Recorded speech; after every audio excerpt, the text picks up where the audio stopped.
Good evening, YouTube, and welcome back to Paisano's Music and Vinyl Talk. I am Paisano, and I'm flying solo these days. All you Genevieve fans must be disappointed. Uh, you know, teenagers, what can you say? But we have U2, and this is their third studio album. It's called War, and you could start to see the signs that they were to become very big, probably the biggest band in the world for about 10, 15 years or so. They had two, this being their third, they obviously had two albums before this, and this was a gigantic leap forward. Their first album came out in 1980. It was called Boy, and that was followed by October. And then this one came out in 1983. And MTV was, getting established, and they had some songs and videos ready to go for MTV. U2 did. They had videos for almost all of their singles that they released. I think they released 4, one only being in Germany. But they had 3 big US hits. Big, big, big. They started to got a little money probably from touring, and I don't know, I don't think the first 2 albums sold all that well. Probably well enough for them to afford a gatefold sleeve like that of them in the snow. That was obviously the video shoot for New Year's Day. I don't know where you live, but New Year's Day by me is pretty cold. January 1st. As we all know, U2 is Bono on vocals and sometimes acoustic guitar.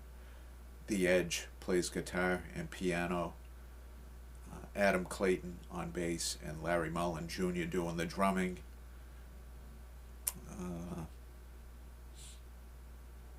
This was a big step forward, and a big step forward to what they were to become, and they were to become absolutely huge. I was lucky enough to see them twice in 1987 on the Joshua Tree tour, and then in 1992 on the Achtung Baby tour, which was known as the Zoo TV tour, probably one of the biggest tours in music history. Probably the biggest at the time, I'm sure. Alright, let's go over the track listing. This played fantastically. Listening to it was a treat. I hadn't heard these songs in a long time, but purposely avoided some of these songs. They were just beaten to death on the radio. And I mean beaten to death.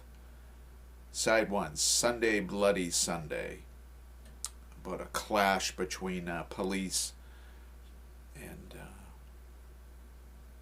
civilians on the streets of Ireland. Lots of trouble there in the 70s and 80s. Sunday Bloody Sunday is followed by Seconds. And then New Year's Day, Like a Song, and side 1 finishes with Drowning Man. Side 2, The Refugee, Two Hearts Beat as One, Red Light, Surrender, and finishes with 40. This is produced by Steve Lillywhite, who was a terrific producer. I think he did some work with the Pogues, I believe, and Elvis Costello, if I'm not mistaken. It was recorded at Windmill Lane Studios in Dublin, Ireland. This came out on Island Records. U2 was on Island for much of their career. Take a look at the vinyl. Classic Island label. Palm Tree. Played very, very well. It was an enjoyable listen. I probably bought this.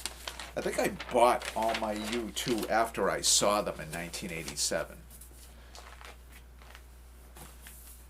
I believe I did. I mean, like I said in the Joshua Tree review, I wasn't the biggest U2 fan, but after I saw them, I became a bigger U2 fan. That's the truth. All right, tune in later today, and Genevieve, if she can find time to draw an album out of the Pittsburgh Pirates hat. We are really dwindling with the vinyl, people. There's not much vinyl left. We're going to be switching formats. Get ready for a channel name change, most likely, and a whole new way of doing things. So until then, YouTube, thank you and good night.